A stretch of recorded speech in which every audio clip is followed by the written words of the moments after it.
So as David said, I'm an editorial photographer. I primarily focus on travel stories, and also I'm doing a lot of cultural documentary work now, finding a way for art to foster education initiatives and form a curriculum, teaching people our cultures. That's outside of editorial work, and that's more on the personal side. So I'm working with a lot of nonprofits and government organizations on that. So what I'm going to tell you today is a little bit about travel in general, because it kind of you have to be a master of all trades to shoot travel, and then you can, it's almost a starting point, and then you can pick and choose as to which one you fancy and follow that path. So before I start, a real quick show of hands as to how many in the audience are full-time photographers. Great, and how many are I would say advanced amateurs, or I don't know how what's the right term for it? Great, perfect. And I assume the rest of you guys are still shooting. You have a camera and you shoot primarily when you travel. That's great. So first of all, when I say tips and techniques of successful travel photography, I don't want it to be a prescriptive thing. It is pretty much the whole lecture is about what I have learned from the field. So I hope it is not something of the textbook learning, but more so my experiences. So what might work for me may not work for you. So take it with a grain of salt. And if you have any questions, feel free to ask. So what is travel photography? Now when you say the word travel photography, there are certain images or visions of travel photography that people have, be it a landscape, be it people. So I want to show you some images that I've taken, as for assignments or for personal work that kind of covers the genre of travel photography. The first thing that comes to my mind when I think of travel photography is, what is my perception of the place I'm going to? It could be in New York, it could be somewhere else. So the first image is this image that was shot for a story in Rio. And even before I went to Rio, I had this vision of being on the beach and the sun coming and somebody, basically enjoying the atmosphere. So this was a shot for me. This was the opener for the story in Rio. And this is a typical travel shot. It has got a sort of a cityscape and a landscape and something about the people that live there. So the reason why I'm kind of going through all these things is for you guys to keep in mind when you're shooting, whether professionally or for yourself, or even just for fun, I can guarantee you, not guarantee you, I can say that these will make your pictures better or make it more personal for you, rather than just a picture postcard shot, which you can always buy for a quarter or something like that. The next shot is actually, I don't know how it's rendering, but the next shot was in Croatia, and this is again for a story, and it has a element of travel to it, but more of a sense of place. What was my take on Croatia? On in Makarska Island, for example, gives you a sense of how people live there, how people spend the summers. This is, by the way, a picture of a swimming team, and I'll talk more about how to photograph people towards the end, because it's a very discussed topic, and I would be happy to share my experiences. Yes, go ahead. This is afternoon light. This is around 4 o'clock-ish. Actually, no, I had to skip dinner for this one, I remember. So this was 6:30. Yeah, because dinner was being served at 6. I said, it's important for me to go out and shoot and have dinner, so I ended up skipping dinner.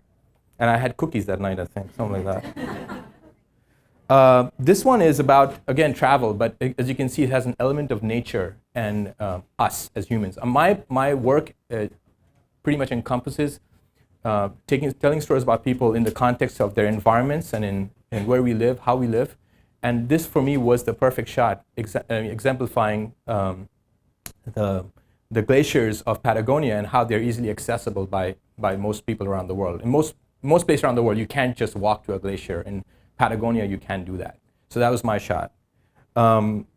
This is in Thailand. Again, the element to this story was a story about coastal life in Thailand, the islands, and more around the scale, more around what it means, the sense of freedom that comes with a space like that. So this has got elements of landscape, people, livelihoods. Again, travel genre. Moving a little close, things you always come across is food. And food is a very, very important part of travel. This is actually shot as part of a nightlife story. But for me, it was important that I show a culture through food, because for me, I'm a big foodie. I live to eat. So, yeah, exactly, sometimes, but that's separate. But if I were to get a chance, and I'm always shooting food, because to me, that's how I get to meet people. My camera lets me meet people, and then food. Sharing food with someone unknown and familiar with you, get to know a little bit of their culture, and so food is something that really shows about travel and your experience in general. This is another food shot, but for another story in Turkey, and this was if you've been to Turkey, chai is a big part of the culture, and this was in a tea house in Istanbul. Moving on to different kinds of travel photography, this is a portrait, but you can imagine this shot in any kind of context. This was shot for a documentary project I did in China, which is still ongoing, if the government lets me go back there. But essentially, this is a story about the people in the northwest corner of China, if you've heard of it, called Xinjiang, and how they have a unique culture in that corner of the country, and how it's under pressure from assimilation in mainstream Chinese society. So this was my opening shot for the show. I just recently did a show on this, so this was my opening shot. And again, this could be travel. Another shot from the same story. This is about lifestyle. Tea houses over there are very important components of how they live, how they communicate, how the community gets together. So this was, this was another travel shot. The funniest part of this travel shot is not here. It's outside this frame. This guy was watching TV and happened to be a Bollywood movie. So I'm not a big fan, but anyways, he thought I just came out of the screen.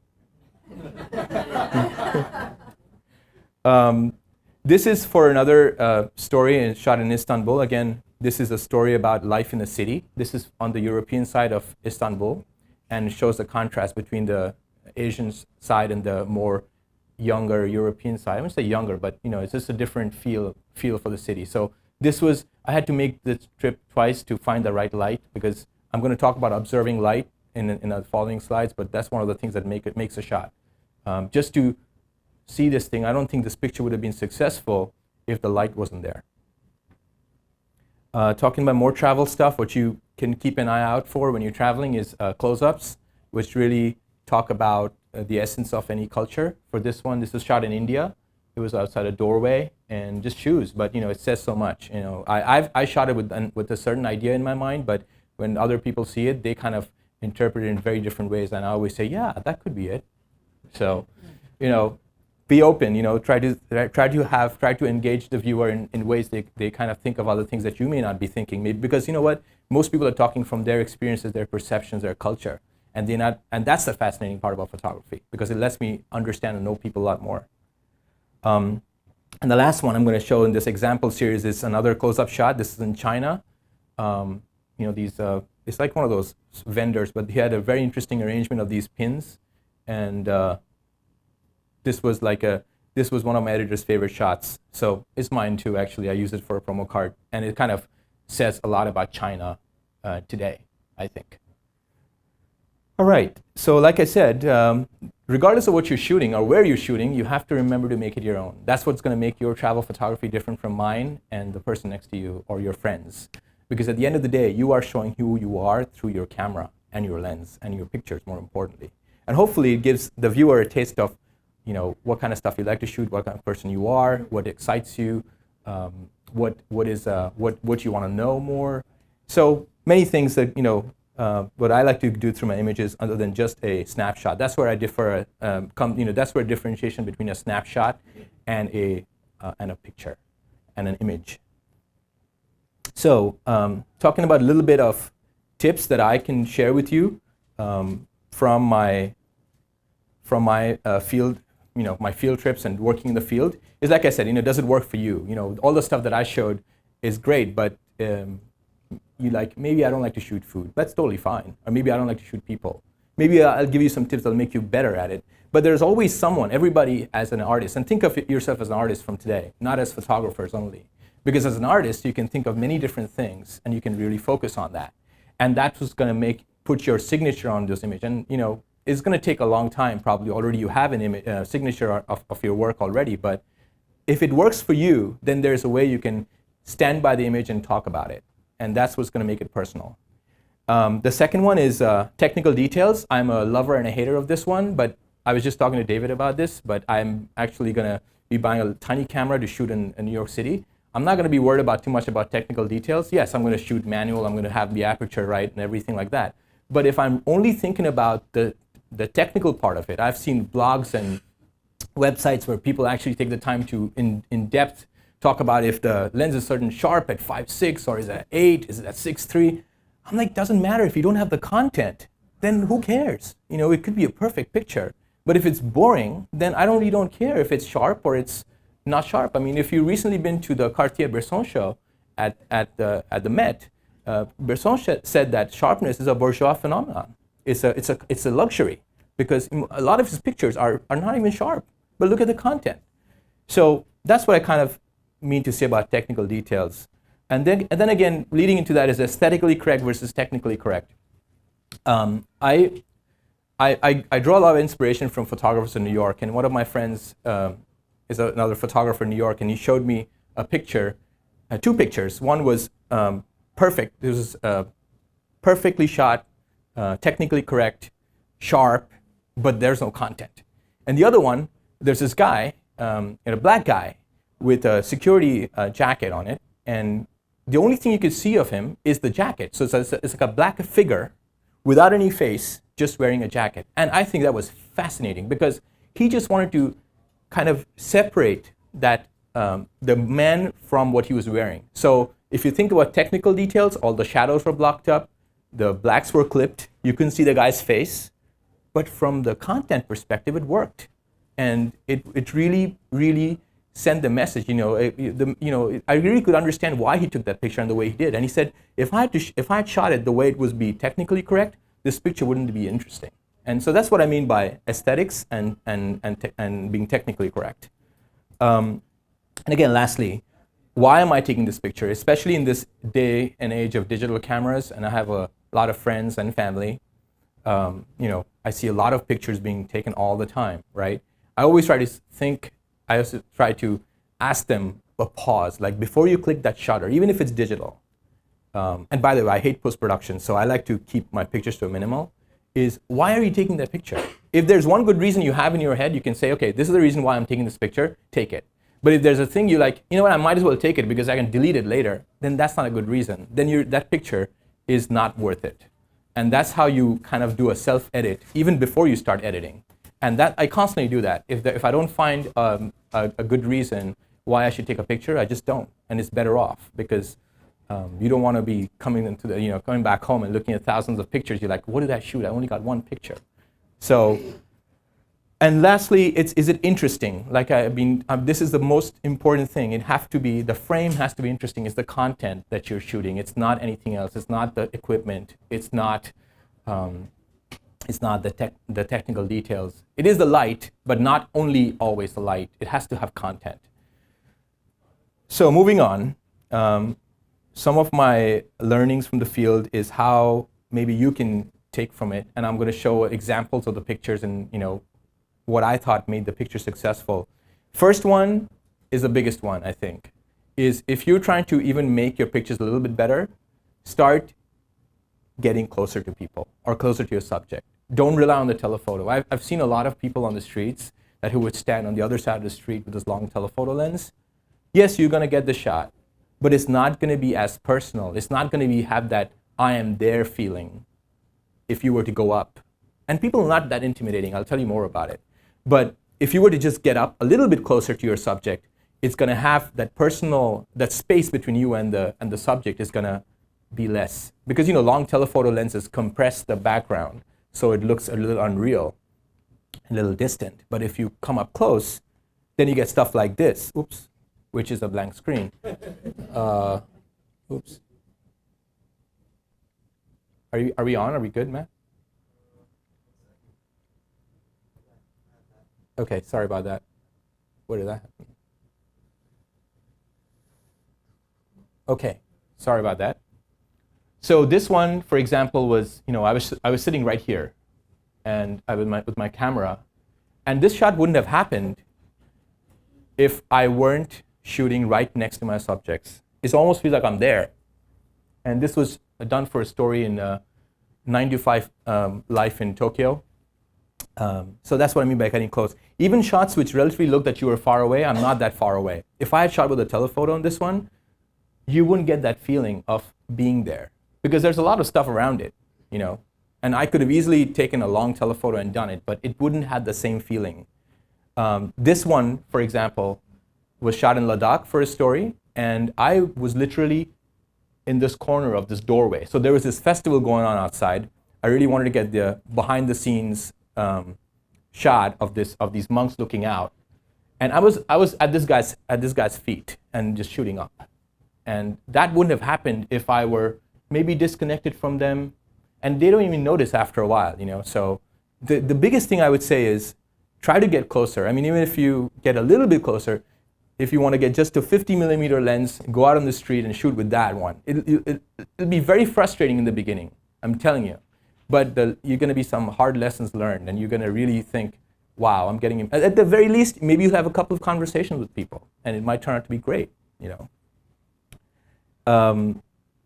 The second one I have is not to be shooting only when it's nice and sunny outside. As much as I love doing that, there's a lot of interesting things that happen when the weather is not that great. First of all, there are fewer photographers. Second of all, you get different things happening which normally on a day, which is a nice and sunny, dry day, wouldn't happen. For example, this shot in Prague of the castle, this wouldn't have happened if it didn't rain. And I actually thought about this. I was like walking by it, and I said, you know what? Maybe we could just make this place, like, you know, just like have some water, just this idea of this reflection. And I didn't know whether it's going to happen or not, but it did. And then I waited for the right moment. I sent my two friends with black suits. No, I'm just kidding. So these guys just happened to be walking there. I have a fascination in men in black suits. I don't know, don't ask me why, but from just a photography perspective, it gives a sense of scale, and more importantly, this very commonplace scene can be transformed if the weather is different. This is another one. I don't know if you can guess which city this is. Yeah, you're right on. This is shot from the south side of Empire State Building, and I live pretty close by, so I actually called I'd never been to the Empire State Building before. Like 10 years ago I've been there once, maybe 15, 20 years. But I called them up once, and they said, you know, it's cloudy. I'm like, perfect. He's like, why'd you want to come up? There's nothing here. There's no one here, and you can't see anything. I'm like, yeah, that's exactly what I want. And the guy was like, and he's a cool guy. If you ever go up, the security guard who works in the evening, he's also a photographer, and he's got amazing shots. So he's like, you must be a crazy guy. I'm like, no, this is what I want to shoot, is the light of the Empire State Building bouncing off of the cloud, creating this unreal effect.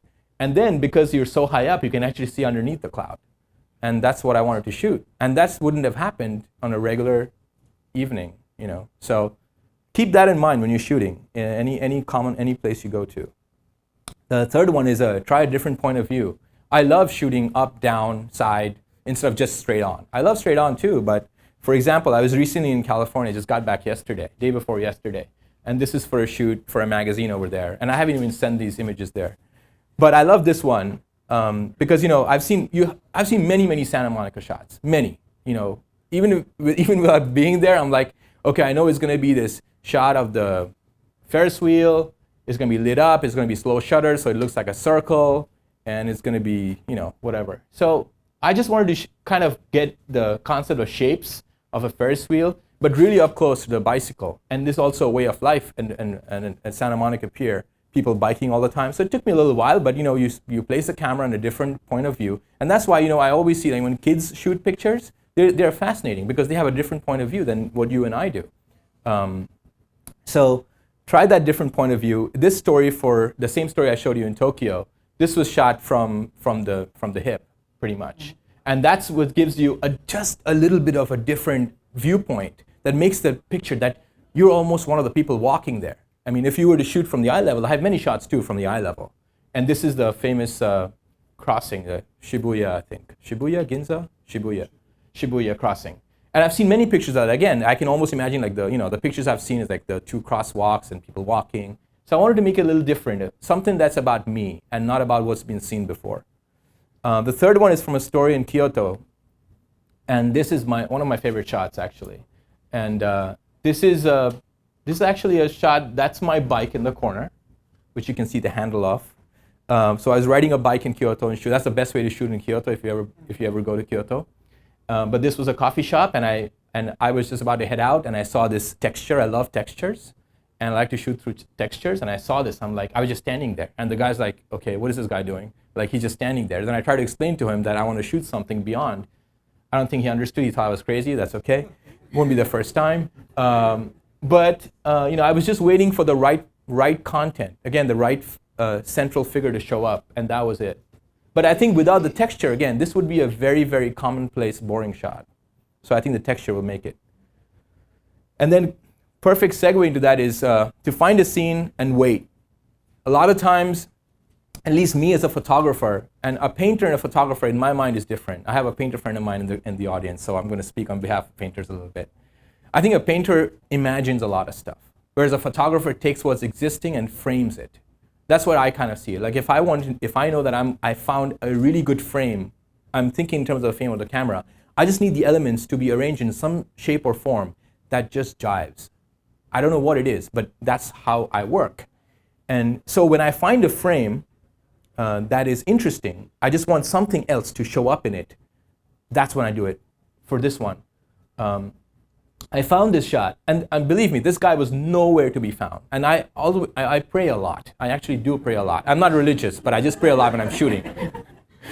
I pray that something were to happen. When I was shooting this, I said, this is a great shot, but I need something. I'm always looking for that connection of humanity and us and the surrounding environment. I said, I just need something to show me, to exemplify the scale. Because, without this, without the guy, without the man on the mule, it would be a good shot, but it wouldn't give you a sense of how huge these sand hills are, right? So I was waiting. I waited for like a good 15, 20, maybe a little bit more, and I was telling the guy who was with us, the fixer. It's like I just need something, and I travel a lot with my wife too, so I always kind of bounce around. I always talk and shoot. So I said, I just need something to show up to make it. Maybe a guy can walk. She's like, no, there's no one here. I'm like, no, it'll happen. And sooner or later, this guy showed up, and I'm like, there it is, there's my man. So if you find something interesting, wait, just wait. What's that? Yeah, exactly. I actually thought about taking outfits with me, so I would just say, do you mind? I don't know. That's another iteration.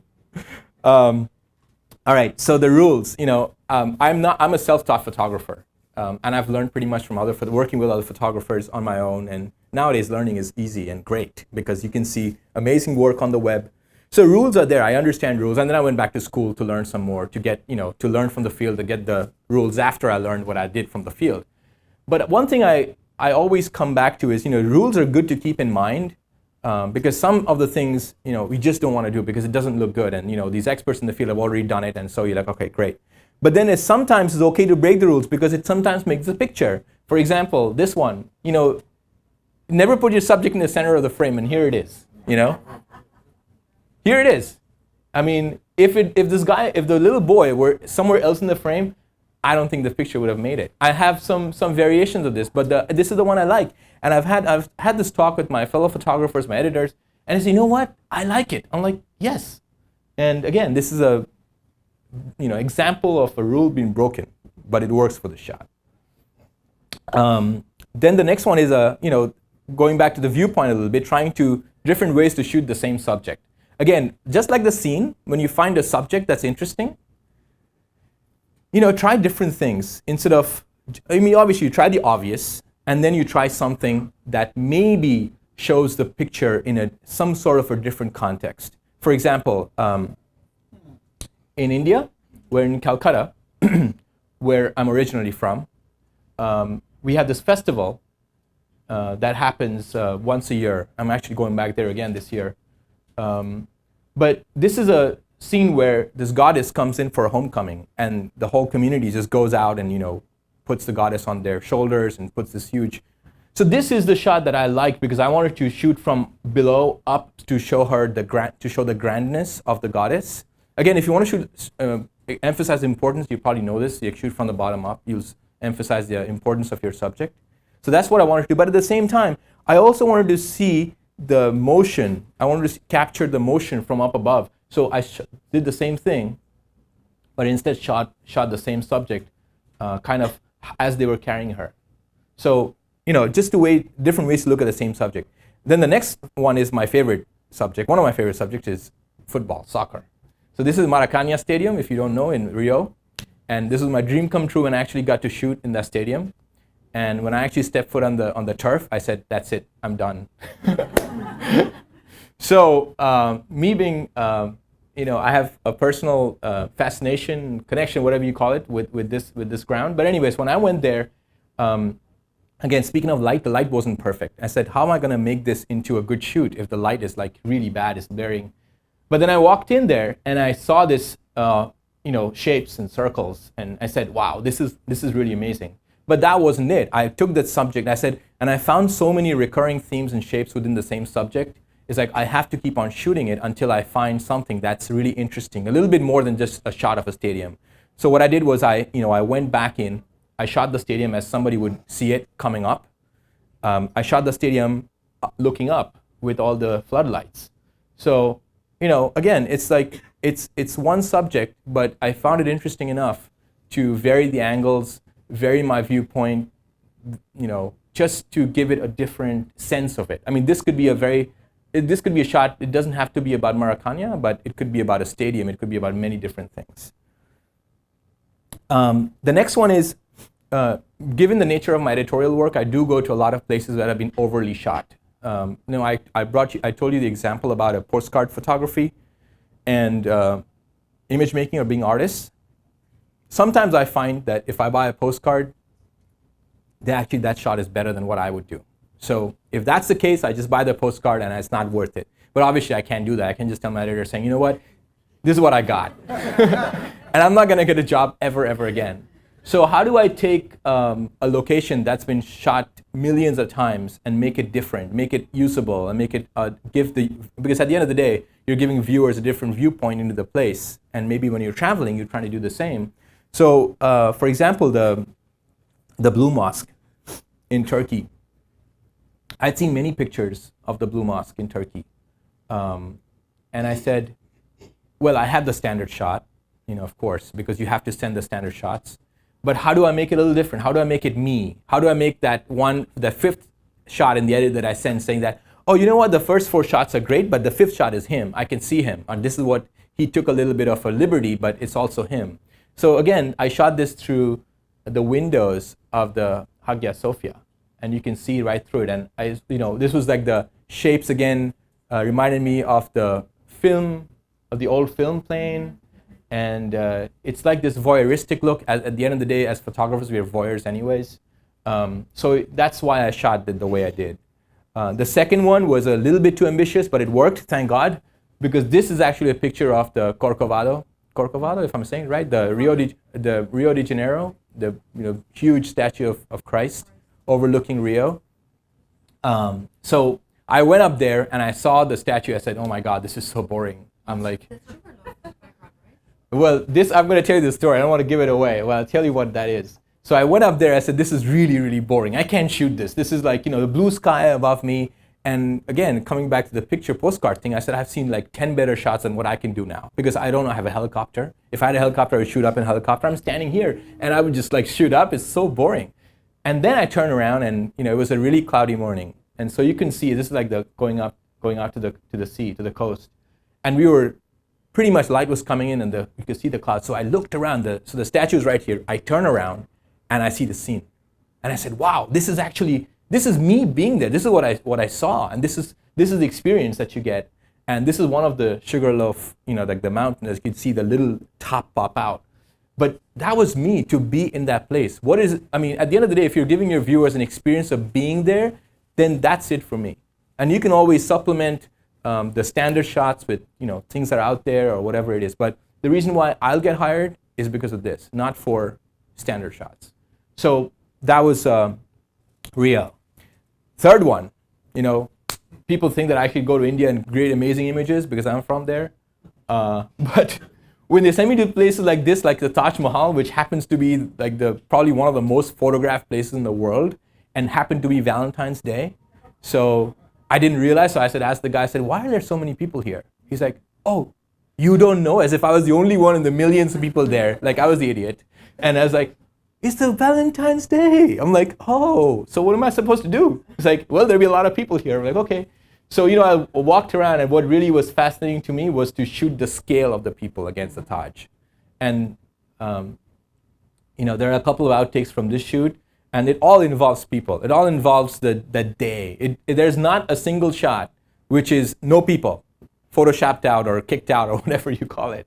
There's always, all the pictures from there have people in some shape or form, because that's the way I saw it. So, so then what I do is, when I'm shooting, is when you're shooting, is usually I do the research before I go. And sometimes, or most of the times, I think of 8 things, but there are 10 different things I didn't think of a storyline. And when I'm shooting, I said, oh, wow, this is actually a cool storyline. And then I'm always thinking, to bring up this point, is to think of a theme. When I say the theme, I should have put story, but it's more around think about stories. And it doesn't have to be all-encompassing. It doesn't have to be something that you don't relate to. It could be about your experience. It could just be you in your car in a road trip, but it has to be a story. And when you start doing that, for example, I was in Mongolia, and we were shooting for a story there, but it ended up being a little different. So, first of all, I was fascinated by the scenery. I didn't expect the Gobi Desert to be like this. I was expecting sand dunes, which I did see sand dunes, but this is more than just sand dunes, and this is the diversity of the landscape of Mongolia. But more importantly, again, when I try to really, really connect to what I see and what I shoot and who I am, I look into people. I said, what are they doing? So this is what I found. I found that the traditional Mongolian family, the horse is gone, replaced by motorbike. I said, this is it. This is my opening shot for the story, because as much as technology is affecting us, it's affecting everywhere. It's affecting Mongolia, it's affecting New York, it's affecting China. So for me, this is where I started creating the story. And I said, the reason why I came here was a little different, but this is my story. I'm going to shoot this. So this was a story. This ended up being a story about technology and the changing nature of technology in modern Mongolia. The second one is where we were staying, the tent. It was fascinating because I was told there would be no electricity for 6-7 days. So I had to charge all my batteries and all that kind of stuff. So I'm expecting like no light bulb, nothing. Then I walk in this first tent and the guy has a light bulb hanging. I'm like, how did that happen? So he's like, they're so ingenious because there's a car battery that's basically supplying the power to the tent. And he's like, well, what else do you want? You want, TV, you want this, you want that? I'm like, yeah, I thought he was joking until I actually found this. So he was right. There's satellite, there's solar panels, and here I was trying to tell the guy about green power or whatnot, and he's like, oh, we already got that, in a nice way, but it was just funny. And it was, when I started seeing images, when I started really seeing images around that theme, I found a lot more than what I went for. So again, just to exemplify that, what you may think of before even going out, try to be open. The idea is to be open, not to be, I made the mistake once where I was really, really constrained in one story, and I realized after coming back, I was like, oh, I should have explored that and this. So being open actually gets you some rewards. And then it doesn't have to be a series always, but sometimes you can just try telling story with one image. Even if you're taking that one picture, try to get a story out of it. Try to see why it will be interesting, why it will elicit questions from a viewer. For example, this one. This is shot for a story in China, and this is in one of those very old villages in the southern province of Anhui in China.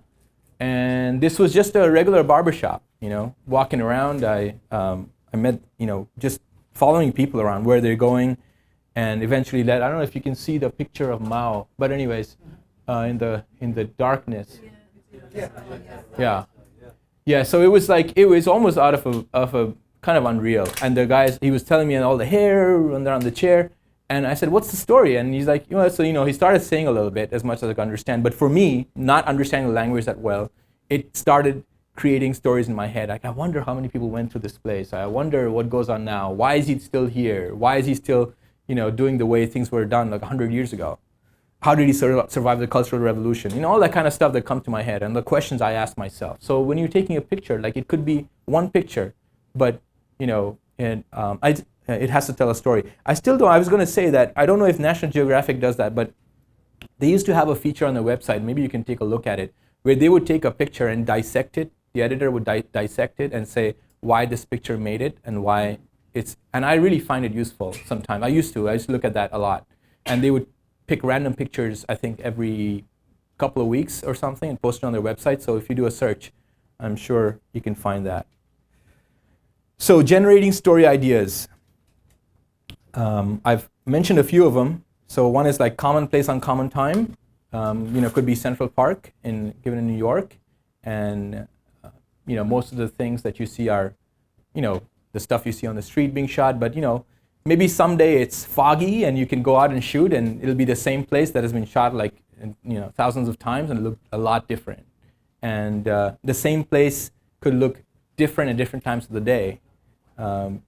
So that's what I mean by common place, uncommon time. The sense of place, talking about my shots in Croatia, in Brazil, I tried to take a sense of place from what I'm shooting, so that even if nobody flipped through the rest of the story, they would just look at that one picture and say, oh, I can kind of get a feel for this place. And that's what you want to be when you're shooting quote unquote travel, is you want to get a sense of place for what you're shooting. The third one is weather. The example of the shot from the top of the Empire State Building. I mean, you've seen it many times, but just switch the weather on it, and it becomes a whole different thing. I mean, especially when you're traveling and going to places that have been shot many times. That's important. What I also do is I also look at stories already published. It gives me a sense of how another artist might have done it.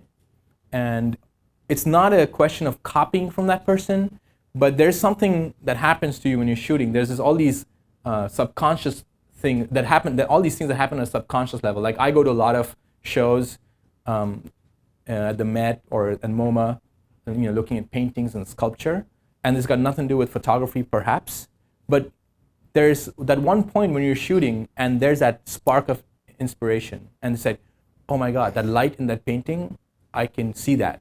And so then you find the frame and then you're like, oh, what else can I fit in here? So, or I saw that shape in the sculpture and that was fascinating. Oh my God, I'm looking at the stairway and it has the same kind of shape.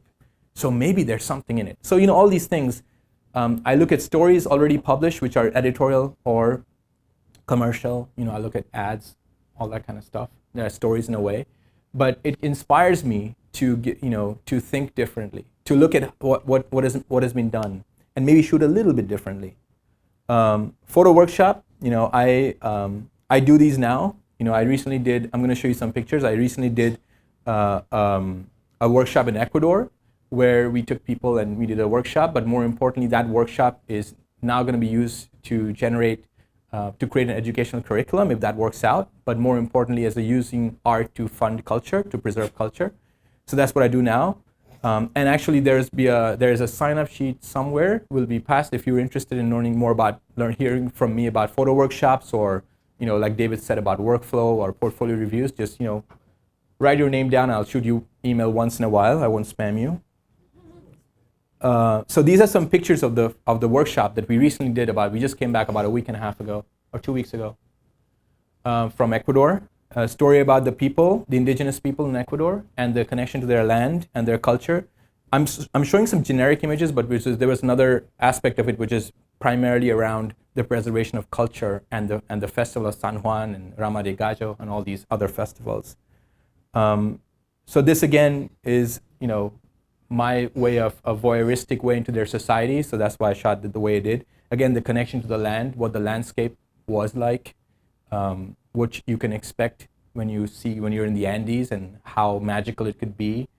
The third one is about just a town in Ecuador and the life, and there's a story behind this. I don't want to waste too much time, but again, it gives you a sense of being there. Again, notice the closeness, how close I am to the person on the left, and it gives you a sense of maybe you're going to climb the stairs up this way. This is actually a shot from the project, which is about the culture, which is on the decline in Ecuador, and our objective is to do these workshops to have appreciation and understanding of the culture so that we can actually eventually preserve it. I work with my partner, an anthropologist in Ecuador, and we are very, very committed to it. So it was a fascinating experience. So this was the first day of the festival. And again, it was raining. It was not a day to go out and shoot. But I knew there was going to be something that, this kind of light and this kind of shutter speed wouldn't have happened. It was like bright light, and I wouldn't have gotten this sense of, this magical feeling about the place if it weren't cloudy. Again, aesthetically correct, technically correct, whatever you may call it. I thought his face was not important. He didn't know that. So unfortunately, the guy was smiling. I took one picture to show him that this is his picture, and then I took the rest of the stuff because this is the way I wanted to see it. And lastly, getting close to your subjects. This was, I always try, when I'm shooting a festival or a big event, and maybe this is something that you guys can keep in mind, is always shoot before and after. That's when the magic happens. Like, when I shoot parades, for example, and I go out and shooting parades, I always love it when people are getting ready for the parade and when people are done. Because that's when people are loose, they're like, doing their own thing, but they have the same, they have that other persona wearing the costumes or whatever they're wearing. And this is just that. And I had to stop. I just stopped the car. I said, I have to shoot it. Just waiting to see if no one wakes up because that would just ruin the shot. So they were still for a good 5 minutes, which was great. So in general, I want to move on a little bit and talk about general photo rules. For example, the rules that I just broke in my other shot in Mexico is try not to put the main subject dead center. It actually makes a difference. I mean, there are exceptions to that rule, which I just showed you.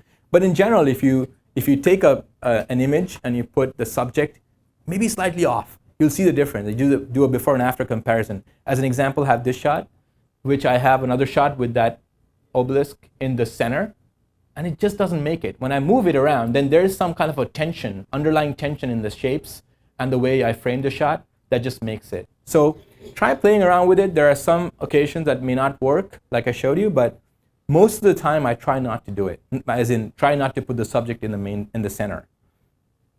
Like I was telling you, I look for shapes in scenes, and it could be anything. It's inspiration, right?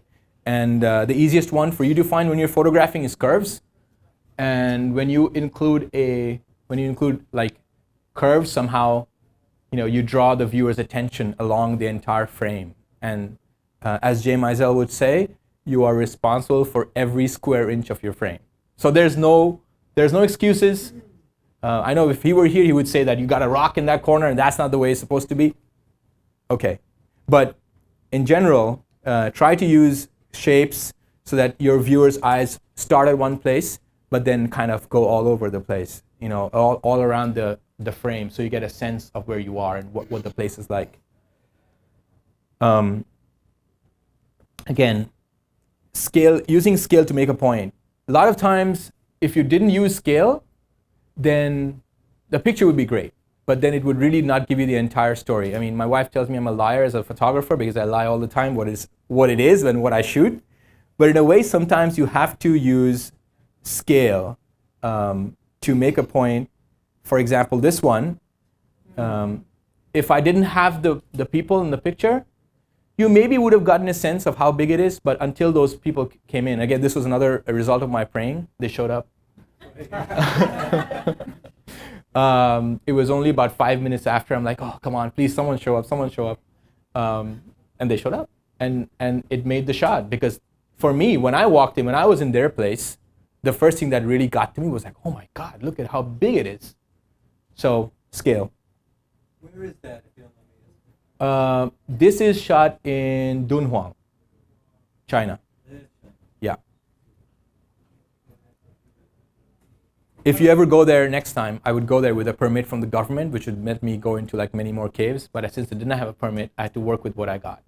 So, and I thought this was actually fascinating because it was not worked on. It was still in its original state, being restored, and it kind of had that, kind of stripped away look to it. So, and the light was perfect. What kind of lens? This was probably shot, let's see, is it a 4x5? Yeah, so it's I think it was shot with a 50. With a 50, yeah. Oh no, wait, It can be 50. It's 24. Yeah, 24. Yeah. I don't know. I don't have to look. I don't remember. One center of interest. Especially when you go in places where there's a lot of activity going on, you can take that shot and it's going to be very, very busy. But once you isolate all the distractions from a picture and you have one center of interest, you're going to see your pictures show. This one is a picture of a festival in Thailand, and there was so much stuff going on there, so much. And I just had to pick and choose as to what I would focus on. And there was stuff going on in front of her, behind her. Obviously, you can imagine right behind there were people with different colors, and like a bright pink would really throw this picture off. So I had to isolate that and make her the center of focus and make this krathong. I don't know if you've ever been to Thailand, but it's a fascinating time to be in November, is they float these krathongs, which is kind of this, they have wishes and, So my whole idea was to capture the essence of the festival by focusing on it and what it really meant. I was really intrigued by this woman who I do not know, and I said, and she was really in her moment of, doing her makeup, whatever, and I slowly moved in a little bit to see if it was okay, and slowly moved in. I don't obviously go right next to her, but so that she's comfortable with my presence, and slowly like almost like pray, I slowly move in. No, I'm just kidding. But more so because so that she's comfortable. So if any point of time she's not comfortable, she's just gonna let me know. She's like, you know what, well, you taking a picture, whatever. But if you have that and you show that respect and you kind of have this body language, I work a lot of a body language and really understanding what the other person is saying, even in New York, more importantly, toughest place to shoot on earth. This is a 35. I shoot with, I'll show you the list of what I carry in mind, but I shoot with the 5D, Canon 5D. So, I started shooting that, and I looked at the picture, I said, this is a good picture, but then there's a lot of distracting things. I really don't want to shoot this sign. And the other thing is, if you have writing in your picture, there's the first thing you're already going to go to. The first thing. Try it out. Shoot a picture without writing and with writing. You're going to see the first thing people say, oh, it says restaurant. I'm like, no, I wanted to show you the picture of the guy on the horse. So anyway, what I did was I really moved in close. So it's the same scene. It's exactly the same scene. Same camera. Everything. I just moved close. And you can see how immediately you see the effect. And there is a little bit of distraction in the background, but not as much. Your eyes go right to her. All right, so someone asked me about equipment and stuff, so I'm going to start talking about that right now. Is what I do before I go out, what I do when I'm in the field, and more importantly, what I do when I come back. And this is something that you can take away from too, because it's universal. So before I go out, first I do is I really Google my destination to death. I really do. There's so much stuff there, and there's a lot of people anonymous people I would like to thank. They write a lot of stuff about things, and somebody writes this obscure post about, oh, there's a lady that shows up at 3 o'clock. She's got these amazing hats, and she goes. I'm like, oh wow, that's kind of cool. Maybe I email that guy. Or just in general, a lot of pictures would show up, a lot of articles written about it, a lot about story ideas would show up. So I do that. I do quite a bit. The second one is I look at stock photography sites. I look at Getty. I'm a contributor of Getty Images. So I look at Getty. I look at Corbis. I look at Aurora, just to get a sense of commercially what's been done with a destination. And more importantly, I shoot a lot of concepts, not just literals. So the stuff I shoot commercially, the reason why I get, my images get used are primarily for exemplifying concepts. For example, the picture I showed you in Rio, from the top over the clouds, that was sold for a concept that was a contemplation, just to give you a general idea. So that's what I try to look at, is what has been done out there. And also, in general, the safe shots or the standard shots, just to get a sense of the place even before you go there, what you can expect. I do try to find the tourist bureau site. They are usually helpful, and most importantly, what they have is the happenings in the community, and they have something about you can know where the tourists are going to go, so you can stay away from it. But in general, it's pretty helpful. You can get some insider. I mean, I think most of the sites are not looked at enough, but there's a lot of material which a lot of people don't utilize. And the government, I'm sure, spent a lot of money doing that. So I look it up and just to get a general sense of, what's out there. And then once I'm there, this list actually changes every time I go someplace, and I haven't updated it since the last couple of field trips to Ecuador and California. The first thing is not to get trigger happy the first day. When I'm in a place which is unknown to me and which is exotic, quote unquote, and which is something I haven't seen, I'm like, oh my God, look at that, that's amazing. Oh my God, look at that, that's amazing. I did that one shoot once, and I think normally I edit out a lot, but this one I had to edit out like maybe 80%. I was like, oh, I shouldn't have done that, because everything they gave me, starting from the cab driver to the guy on the street, looked really cool. And then I saw them again, and I saw them again, and I see them again. I'm like, wait a second, like it just happens every time. It's not that great. So that is a big one actually for me. Even now, the first thing I try to do is when I go to a place is just to like relax a little bit and not to take out the camera immediately. Just to walk around. I'm a person that likes to walk around and get the connection with the ground, with the earth and me, so I kind of get a sense of the place without being in a car. That's why I can never live in LA. But in any case, I try to walk around a little bit, get comfortable, and then take my camera out. The second thing I do is I observe the light and make notes. For example, somebody asked me about Croatia shot. When we first got there, I knew the light was going to come at that angle. I didn't know it was going to coincide with the dinner time, but I said, the light's going to be there. I'm going to go around. I basically was the other side of the island. I walked around because that's where our boat was parked or docked. So I walked around and I went to the other side. I knew that the light was going to be there because I scoped it out. And I was just waiting the right thing to happen. And it happened to be, they were swimming and all that kind of stuff.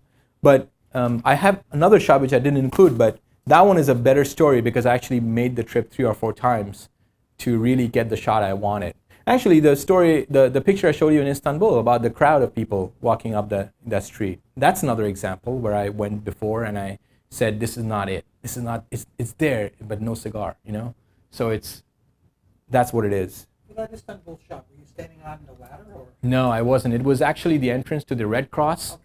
Okay. And they were wondering why I'm not taking the picture of their building. They're like, oh, that building's not good enough for you? I'm like, no, it's good. But something there is happening, and it's going to go away in 5 minutes, so I'll talk to you.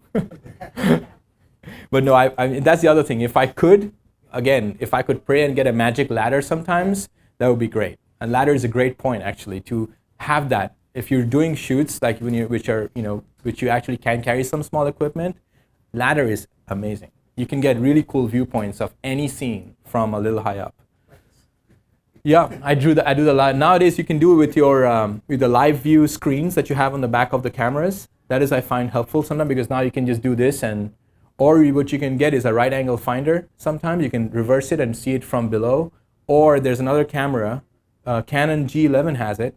Is that the flip and the screen, flip the screen. That's amazing for shooting from up above, from here, so that kind of stuff. Over the wall. You were going to get a small camera. Yeah. Let's see who's paying me more, which company. No, I'm just kidding. It was either going to be a G11 or a Lumix. David just told me about the Lumix 4, L4, something. He's LX4, yeah. He said he'll show me when I'm done. So I want to carry those two. Look at those cameras and really carry it around on the street. More so actually because these machines that I carry are more like tanks. So you really can't shoot with those tanks in the street or somewhere. People are like, oh wow, look at that big camera, or like, no, I don't want any of that. I want to be a tourist, just take my shots. Sunrise and sunset times. I practice the phrase in many different languages when I travel because it's sometimes hard to explain to people. They're like, what, you want? And the other funniest thing is when I ask them about sunset time, they think I want to shoot the sun. I'm like, no, I want to be on the other side. Tell me where the sun is setting. It's like, oh, you're over there. Because once I remember where I was, it's in Argentina or somewhere, the guy sent me to this one place, and it was amazing sunset. But I'm like, wait a second, I want to shoot over there. He's like, what, you told me sunset? I'm like, no, I want the light. So know the sunrise, sunset times. Lately, for my last shoot in LA, I tried the sunrise, but I was stuck in traffic for 2.5 hours, didn't work out. So every shot from LA is from like around the late afternoon. So when my editor looks at me, he's like, why is your picture like this golden yellow thing in those afternoon shots? I'm like, well, traffic. So, And then I do that again, revisit a location. I talked a little bit about it. This other thing what I was saying is arriving early, leaving late, especially in terms of festivals and when I'm shooting is, when you arrive before the thing starts, there's a lot of magic. People are very enthusiastic. They are like looking forward to the day, what's going to happen, and you're there, you're kind of taking, I have a couple of really cool, I don't know why I didn't include it, but anyways, it really helps to get the true essence of, of the happenings. And leaving late, a lot of times when you're actually shooting, when you have other professional photographers, maybe from news organizations, you'll see that they will show up at a certain time, and once their shot's done, they leave. They're just gone, and that's when I love it. It's like, great. And they're like, what are you sticking around for? I'm like, nah, nothing, But then that's when the magic happens, when it's like, even after sunset. Lately, I've always been a fan of golden light, and I'm sure many of you are, like the shot in Croatia, but more and more, I'm a fan of light after sunset. When the sun sets and the light is bounced off the sky, and depending on the amount of dust or pollution there is in the atmosphere, it could be pink, it could be violet, it could be whatever, and then that light creates a glow. And I talk about this, and it's kind of hard to, it's hokey and kind of hard to explain, that you almost feel that light is surrounding you, and that's really magical light. So that's what I try to do these days. But one of the most important things I learned shooting every day, almost every day in the field, is to download and organize images. What I do is, I have my own workflow that I devise that works pretty much for travel and being shooting in the field, because the biggest thing, I teach, like I said, I told you about the sign-up sheet, but I teach a lot of photographers, and the biggest thing their complaint is when they come back to send images either to their editors, or some of them are just shooting because they're great photographers, but they just don't want to do it as a profession.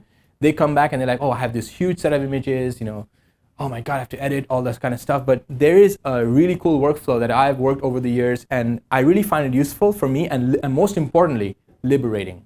Because now, when I'm on the plane coming back, I'm doing captions or maybe doing the second and third edits, and it kind of works out rather than coming back and looking at 10,000 images. And in this day and age, if you're not putting information on your images, meta tagging them, not extensively but somewhat, or putting captions, you're gonna forget that favorite restaurant you went to. You're gonna forget that that corner where you shot that thing from.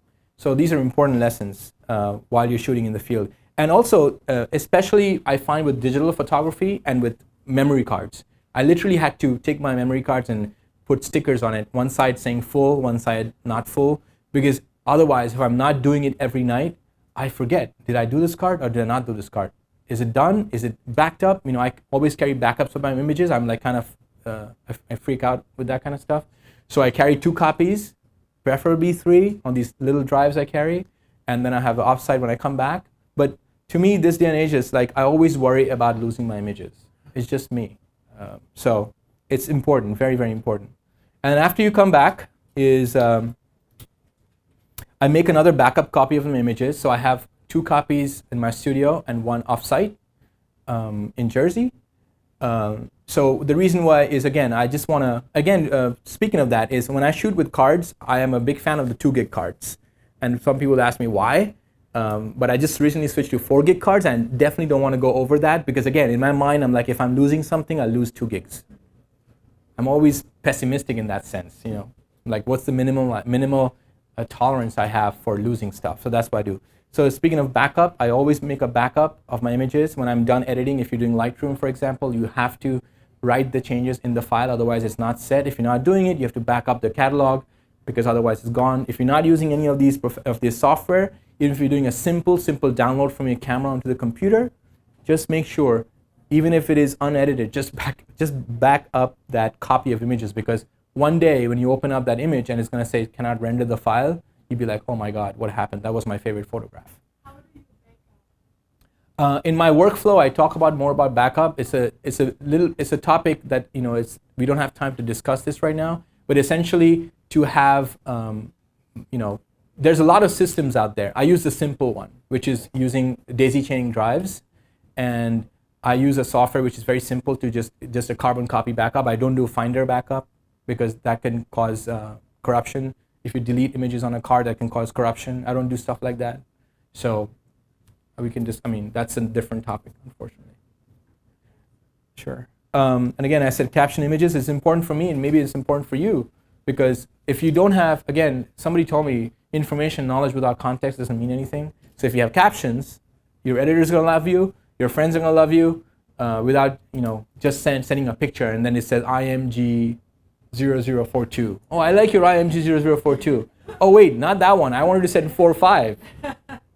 Anyways, even my mom captions her images.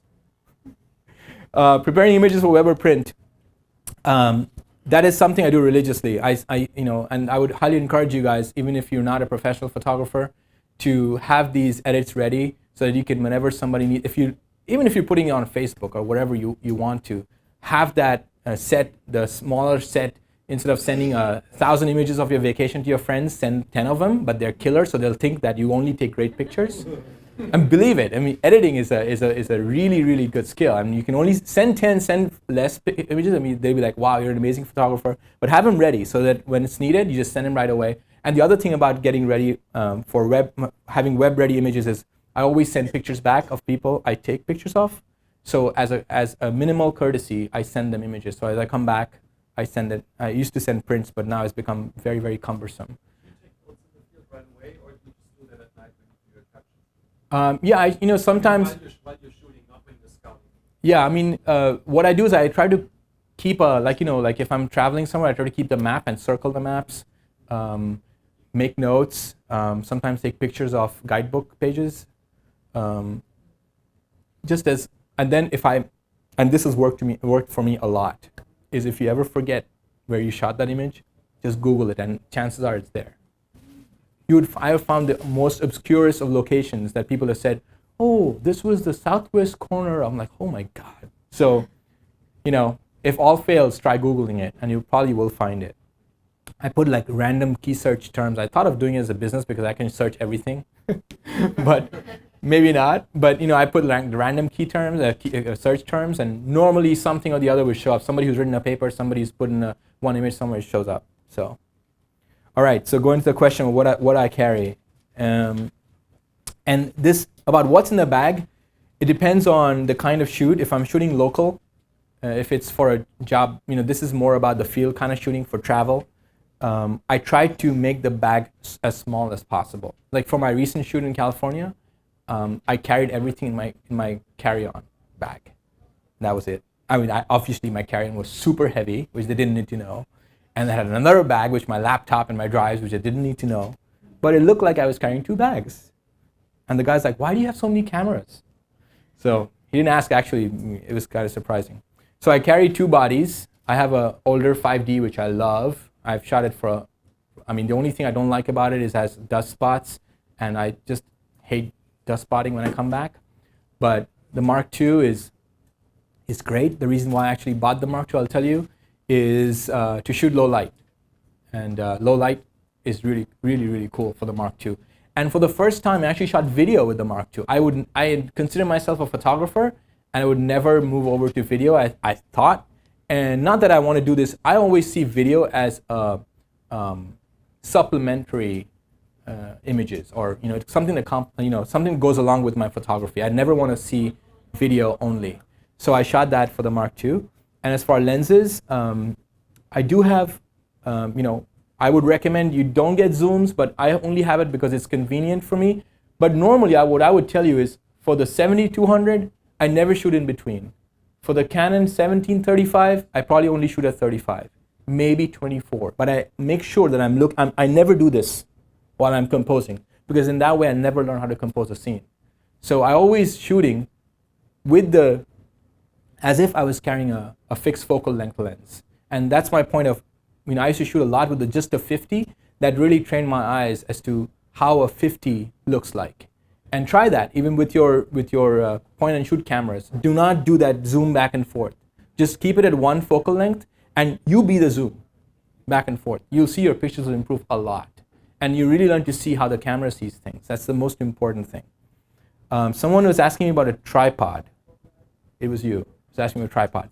I carried, and tripod is, I call tripod tuition, because 99 out of 10 times, when I think I'm going to use a tripod and I really want to use a tripod, that opportunity never happens, and I'm carrying that thing. So even though it's light, it's a carbon fiber tripod, which is light, the tripod head is a little heavy.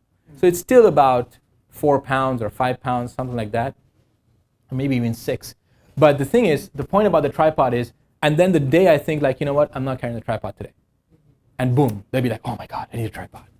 So I call the tripod tuition. My entire workshop in Ecuador, we were there for 10 days.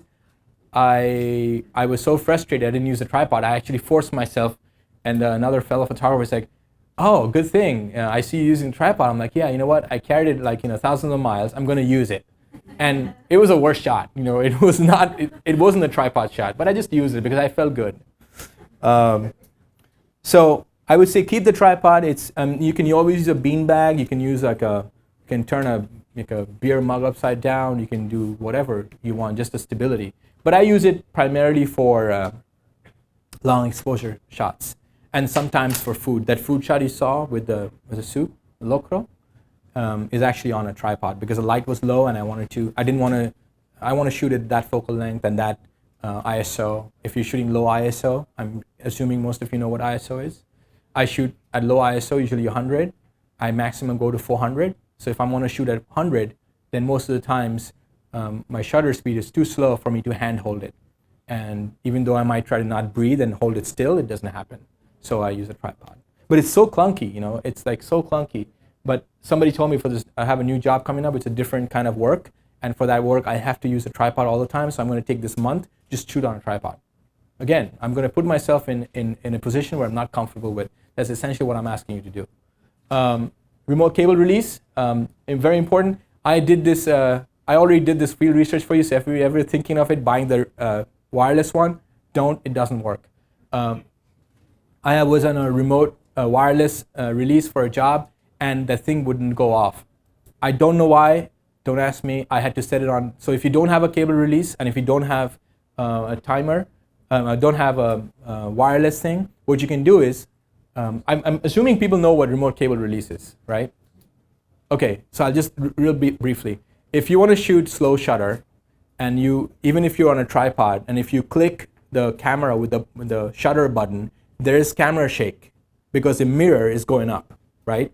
So ideally what you can do is, in order to minimize that shake, even if you're with your finger, is you attach this release, like a cable, and it's essentially a remote shutter. So you press it here without touching the camera. So there's minimal vibration. There's another way to actually even reduce that by reducing most people don't have mirrors in their camera now with the point and shoot.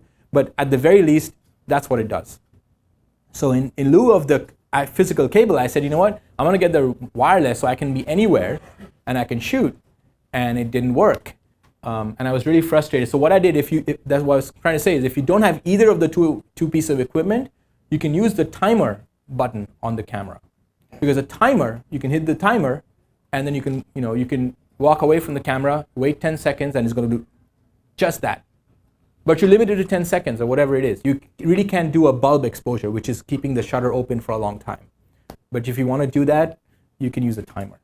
A flash head, maybe. I took a flash head this time, and it's mainly for filling in light. And I'm kind of regretting that I should have taken one more. But anyway, I didn't have space in my carry-on bag. It did its job. Again, there's not a lot of flash in travel photography because it just defeats the purpose. But there's a lot of great photographers who even do street photography with flash. So there's something that I'm constantly struggling with. I'm constantly learning, constantly growing. And that's what it's all about, being inspired by someone's way of shooting that you're not familiar with. I use flash a lot for portraiture. I recently did a project in Lower Manhattan where we went into stores and we set up small lights, small flashes with panels. But flashes were good for that job because it's lighting like this. It was horrible lighting. And it was just, I'd like to use flash when I cannot see the flash. That's my methodology. I'm always recreating the window in my mind when I'm shooting with flash. So that's my idea of using flash. I use this a lot, a close-up lens attachment, because I don't have space and I don't want to carry the weight of a true macro lens. And it kind of works. It's like a poor man's way of doing it, but most of the time it works. You can, it's pretty cheap, at $40 or $50, something like that. You can screw on attachments. When I have the luxury of carrying that, I do carry a macro lens, but more and more I'm just carrying a lens attachment. I do carry, this is very important, the cheapest equipment on this page, maybe not, I don't know, but Ziploc bags. I carry them a lot because I carry the big ones. So when I'm shooting in those situations where it's raining and it's wet and you don't know what you're going to expect, just shoot it, throw them in the bag and carry it around. And you can even, sometimes I've shot through the bag and it's really cool. It gives it gives you a different sense of the place shooting through the bag. I already talked about the memory cards. I have done this time is actually taken a label maker and labeled, not on the memory card, but on the plastic case, one side full, one side not. So when I'm putting it back, I just have that workflow again when I'm shooting. So even if I'm taking the card out, I take it out in a certain way, I put it back in a certain way, so that I don't have to worry about knowing whether I have downloaded this or if I've already seen it or not. Carry extra batteries, very, very important. Charge them all the time. Pen and paper, making notes, and I carry, because of my way of former shooting, carry a lot of releases, so I have to get people to sign releases and stuff like that. So I carry pen and paper, cleaning cloth. All right. The last topic is photographing people, which I know is there's a lot of questions on this one. So I thought I'll spend some time as to how I approach people, because it's such a big part of how I shoot and what I shoot. So contrary to what you might have heard before, I always ask permission. It may not be a verbal permission, because sometimes if you ask verbally, that moment may be gone, but just your presence and the way you carry yourself is permission. And if you will know right away if someone is uncomfortable with having you taking their picture. I was recently shooting in Venice Beach, and one of the guys, I don't know what his background is, he just didn't want his picture to be taken, and I had to take the shot of these guys playing basketball. Even though I told him it was going to be in silhouette, you were not going to see anyone's face. I was essentially shooting a silhouette of these guys playing basketball against a very, very white open sky. He just didn't want his picture to be taken. He's like, I don't want my picture to be taken. Fine. I walked away. I said, that's totally fine. And you have to respect that, because not only for you, not only for the next photographer, it's intimidating when I'm being shot, someone taking a picture of me, and one of the things you should try out is have someone take a picture of you, because constantly I'm taking pictures, and it's a very, very intimidating thing to actually be in front of a camera. So I respect that, and whenever somebody says no, I just walk away. And I mean, there are people that would say, but it's it's public space, it's not worth it, because you know what? Even if you do get the shot, it's not going to be the one you wanted. What's the point? And then, like I said, I always try to be very, very nice to people. Yeah, go ahead. The lady that you took in the mirror, did you get a release from her? Yes, I did. I get releases from pretty much everyone I shoot. I think is going to be worth. And I'm going to tell you about what I give them in return for the release. Usually a picture, usually something else. But I never pay anyone. I don't. If someone asks me for money in terms of even taking a picture, I just don't do it, because it's a debate. It's an interesting topic, because some say, well, I'm taking their picture, is compensating them for their being a model. And I'm like, well, I've given them my picture, and if they don't want it, then I don't want to start this culture of having them asking anyone for money. I mean, if you go to a lot of places, then you say they want $1, or kids would come up. And that just ruins it, because kids should be in school. They shouldn't be running around thinking that they should be making money for tourists taking their pictures. And that's what eventually happens. And maybe for most people, and for even for us, it's not a big deal to give $1, but it's not the amount of money. It's just what is going to happen. That's what it's my perspective. So you bring model releases in multiple languages? Yeah, I actually had that, and I took it out because I thought it may not be appropriate. But since you asked the question, I do model releases in different languages. In fact, when I was shooting in Mongolia, there was no Mongolian release. So I actually asked the guy at the hotel to translate. She was super nice. She actually translated the entire release in Mongolian. And I have a copy of it just to keep it, it's pretty fascinating. Yeah, and I have a picture of this guy, this Mongolian herder, signing a release. It's really cool. It's really cool. But, most of the time, the thing is, the nature of it is, most of the time I probably won't need it, but there'll be one time I need it. And then that's it, then I won't, that picture, I can't use it. Do you travel with a guide or a translator, or you basically just shoot by body language or facial expression? Yeah, if I'm lucky enough to find a guide, and when I say a guide, it's like in the past, professional guides actually haven't worked out that well. There's the people who are not guides, are not guides in the sense that I like to find the person who has the most connections in the community. I don't care what he or she does. As an example, there was a guy who was changing sheets at the hotel, and he seemed to talk to everyone, and he was like really energetic and really like. And the guy, I said, you know what? Do you want me to show your community neighborhood? I want to shoot the story. And the next morning he shows up. Not only he shows up early, he shows up in his Sunday best, and I'm like t-shirt, and he's got his hat. I'm like, oh my God, and he was really happy, But then there are other things where if you're looking for a guide, which I look at sometimes light stalkers, you want to look for someone who's worked with photographers before, because us photographers can be a very, very annoying bunch because we don't want to leave. We want to like really, shoot and shoot and shoot and shoot. And then if someone's not used to that kind of stuff, then they get, restless very soon. So I have some stuff about that, I think. Again, talking, what you just said, I learned to read body language. I don't move in right away. I move in slowly. That picture in Thailand, for example, I just took steps. Sometimes in New York, I do that a lot, and it's easier to do. Here's the thing though, if you're shooting people in crowded places, chances are it's easier to shoot because nobody really notices your presence, right? But if if the one guy on the street and there's the other person and you're like, oh my God, that guy, look the way he's like smoking that cigar. Oh my God, I'm gonna take a picture of him. Chances are that he's gonna look at you and he's gonna be like, what are you doing? Versus it's better sometimes to say, you know what, I want to take a picture and just imagine I'm not here. I do that all the time. And it works sometimes. Sometimes it looks posed, sometimes it doesn't work. And so it really depends. But I try to, especially in foreign cultures, I actually kind of prefer when I don't understand the language, so I really don't realize what they're talking about me.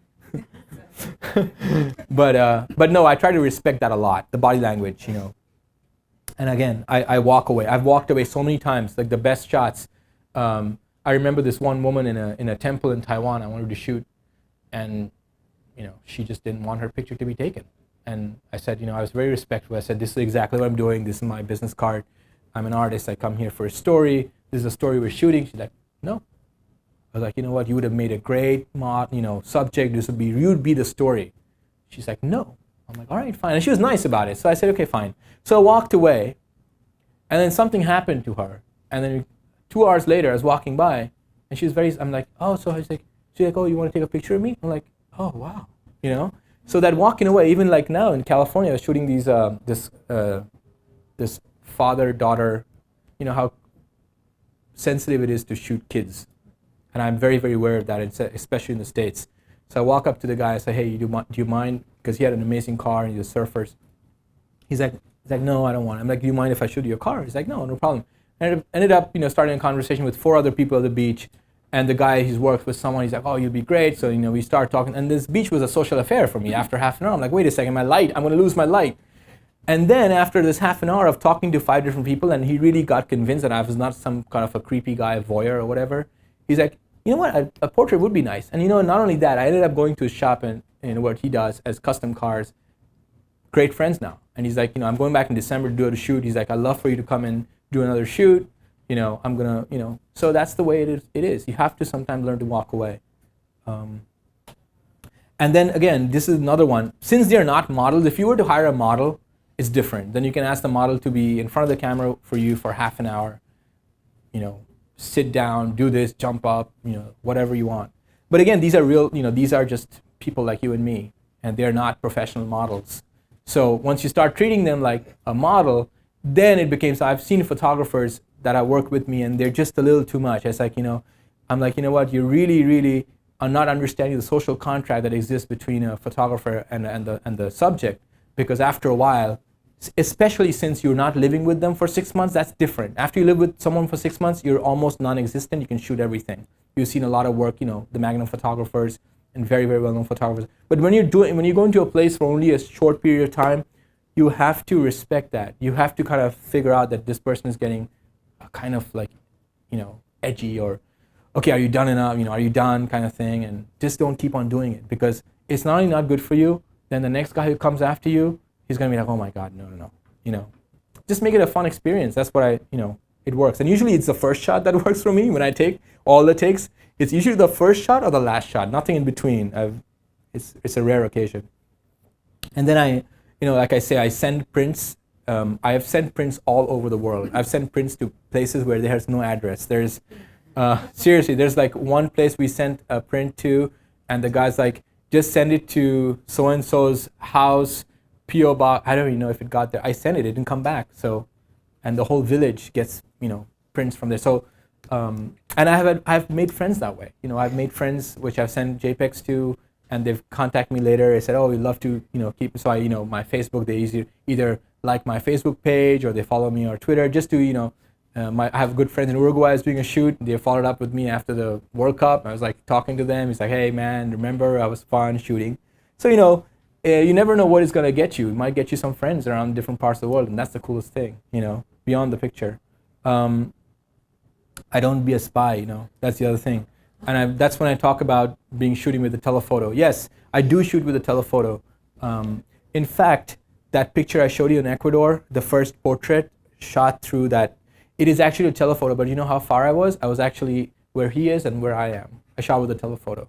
The reason why, because it was shot through a barbecue grill, and I couldn't get the out of focus effect on a normal lens, so I had to shoot with a telephoto so it would give that effect in front of the subject. So I do shoot a telephoto, but not usually when I'm here. And there's a friend of mine who kind of believes this works for him. Maybe it does, but I always see that disconnect when I know someone who shot from across the street and just shooting versus somebody who actually went up there and shot. So that for me works.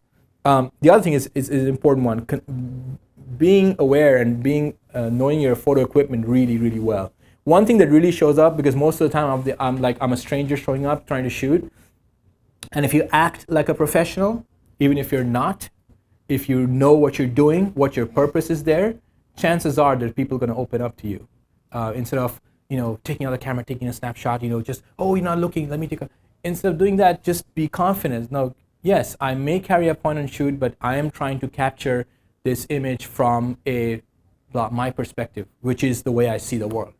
And they'd be like, wow, you actually thought through this, and people are fascinated. And when I show up, I try not to fiddle with my equipment. I try not to try new things in front of them. I try it somewhere else. Even though you might make fun of me for reading manuals, I do read my camera manual. When there are certain functions that I forget, like how to keep the mirror locked and how to set it back. Sometimes those Canon menus have weird functions. What does 02 mean? Okay.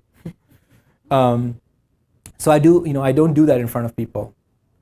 And then someone asked me about translating, but I do pick up a phrase book. Just that initial thing. Even if you speak horribly, like really bad, they can say that, oh man, he tried. And it really is like, oh man, my Croatian is really bad, but and then I've made friends by showing my language route. They're like, oh my god, let me see what's in here. That's fascinating. Oh, would you like to go out to dinner tonight? I'm like, okay. So like stuff like that. It's just a conversation starter. And most of the time, I'm shooting when I have the conversation going. I try not to be a stranger to people, and it shows when I'm a stranger. So a language book is really, really useful. Reading signs and, like I said, just talking to people. So putting it all together, what I talked about is have a story idea in mind. The one thing you can do before you go out and shoot is to think of what you're going to shoot about, one aspect of it. Maybe it's a story of people, maybe a story of a culture, maybe it's a story of a place, maybe it's your story, maybe it's your viewpoint, whatever it may be. Just have an idea in mind. Again, be open to ideas as well. Have that before you go, and once you reach, you might come up with 10 different stories because they're just in front of you. Passion. You gotta have passion. You've gotta have passion. I can't stress this enough.